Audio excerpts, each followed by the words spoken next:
Hey everyone, and welcome to another Kanoa Reviews, where we review games both new and old on all platforms. If you like the content that I make, then please subscribe to the channel and click the notification bell so you never miss a review when it comes out. Today we talk about the game Turning Point: Fall of Liberty. Though this game might not say much to most of you watching, back when this came out in 2008, there was actually a little bit of hype surrounded for this game. It had a very unique premise and was created by the same studio that was also responsible for the first Call of Duty console game, Finest Hour, which was received favorably. Unfortunately, most of the other games that this studio created afterward have been heavily criticized and financial failures, which forced the studio to close in 2015. But back then, the hopes were quite high, and the unique take on World War II was something that a few of us were pretty excited about. Nowadays, we know games like the more recent entries in the Wolfenstein series, where America is occupied by the Germans in an alternative historic telling of World War II. But back then, there weren't too many stories that really did this, and thus that premise alone was enough to raise some eyebrows and turn some heads. You see, the premise of this game is that Winston Churchill died in an accident, and though this accident actually did occur in reality, it only wounded Churchill to the point where he had to use a cane for the rest of his life. The story in this game then takes on a what-if scenario that if Churchill had died, that Europe would have been lost to the German occupation, and America would eventually be invaded as well. Early footage and trailers also made a pretty cool impression, since the opening of the game definitely is the best it has to offer, with a pretty spectacular first level that still feels pretty cool to play today. Instead of playing as an experienced military soldier, you play as a simple construction worker who's at the wrong place at the wrong time when the Germans invade New York while he is working high up at a construction site. But this first level is actually really spectacular and almost feels a bit Call of Duty-esque, with hundreds of planes flying in overhead and then dropping bombs, and naval ships launching rockets that crumble buildings, while experimental jet planes zigzag right by you as your fellow construction workers fall from the metal beams to their death. They are screaming, there are explosions, and it's honestly quite chaotic and epic. Now, if we were to look at the graphics, the reality of the situation is that it's a pretty ugly looking game. But the chaos and hectic invasion kinda hides this, since so much is happening on screen. It isn't until you take a closer look at character models or objects that you see that they lack detail or look pretty bland. The same can unfortunately also be said for the audio, since some weapons, most notably the German machine gun, the MP50, sound really dull and weak, like you are shooting pellets.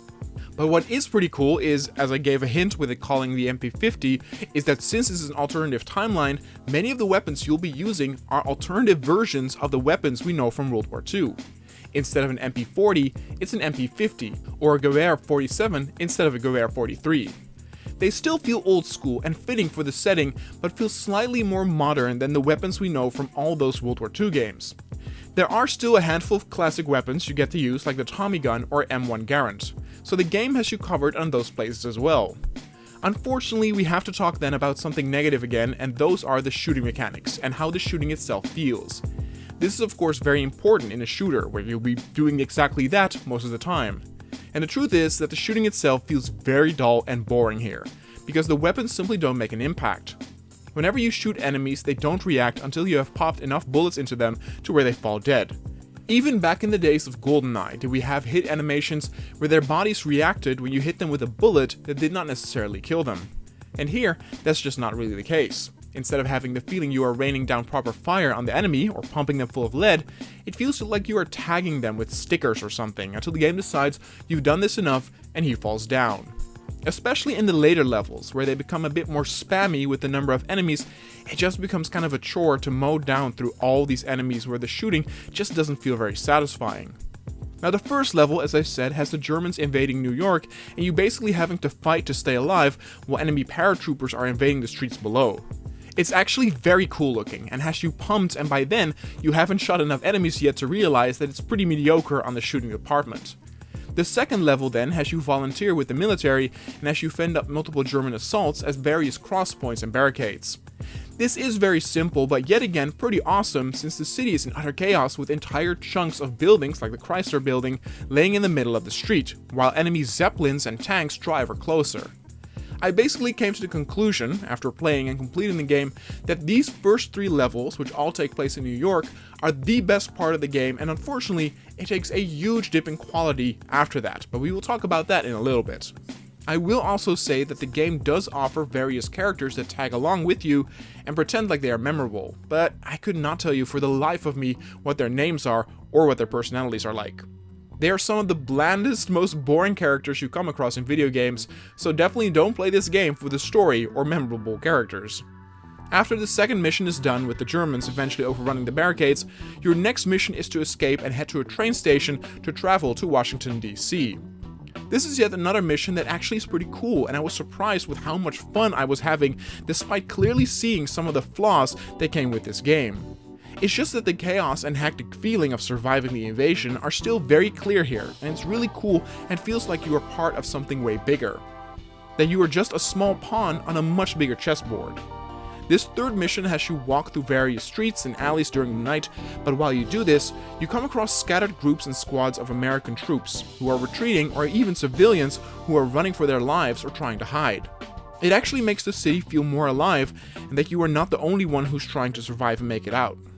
It's really cool, and this game should be commended for adding this detail, because there definitely could have also been studios that would not have bothered with this and make you traverse through the big city without seeing a single other friendly NPC or unit.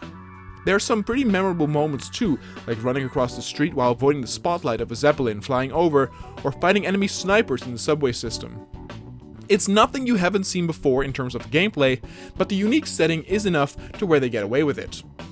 The fourth level then has you arrive at Washington, D.C. and have you join the local resistance to free an important prisoner.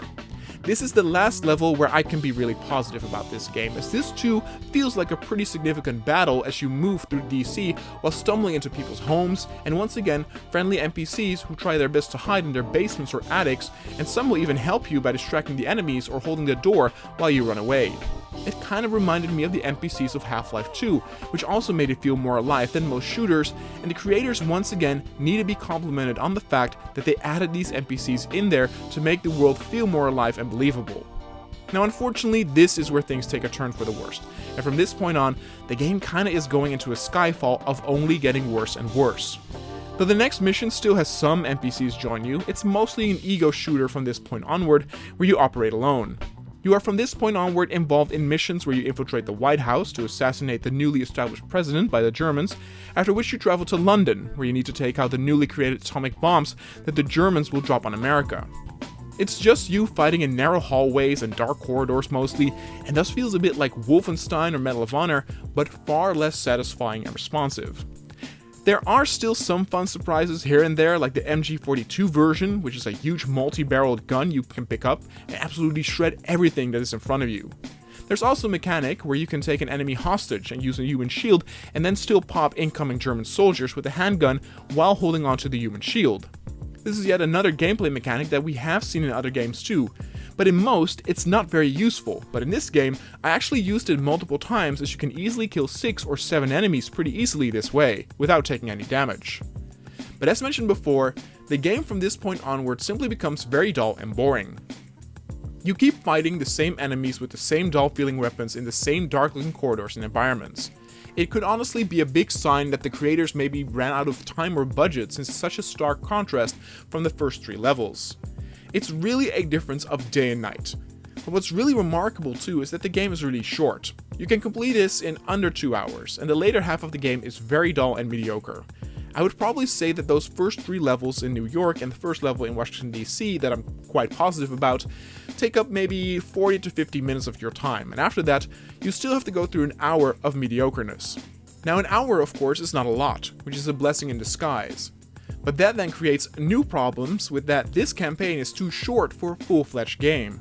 I also don't understand how I've played multiple games over these past weeks where they can feel like they take forever since they're so dull or repetitive, and in reality, it only takes 2 hours or less. It's a real accomplishment to make such a short time feel like a real drag. I should also say that by the end, I really was not impressed with the game or its main character.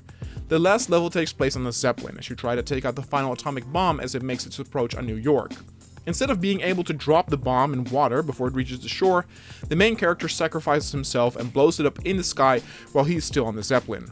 It kinda is presented as a heroic, selfless sacrifice, but I could not care less. I thought it was a very uncharismatic main character who I did not feel affiliated or having some sort of connection with. By the end of the game, I just shrugged my shoulders and said, meh. probably won't play this again anytime soon. If I were to put this on again, it would mostly be for that first hour or so, which still has some elements that I absolutely love, but simply drips down and takes all the excitement away in the second half. Could I then still recommend this game? Not really, but I definitely do not hate it as much as the mass media did back then.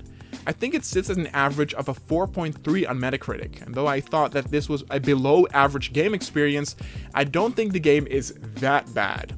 I definitely had moments where I was invested with what was happening around me. The chaos, the hectic feeling of being invaded and struggling to stay alive was something that was very cool and well portrayed.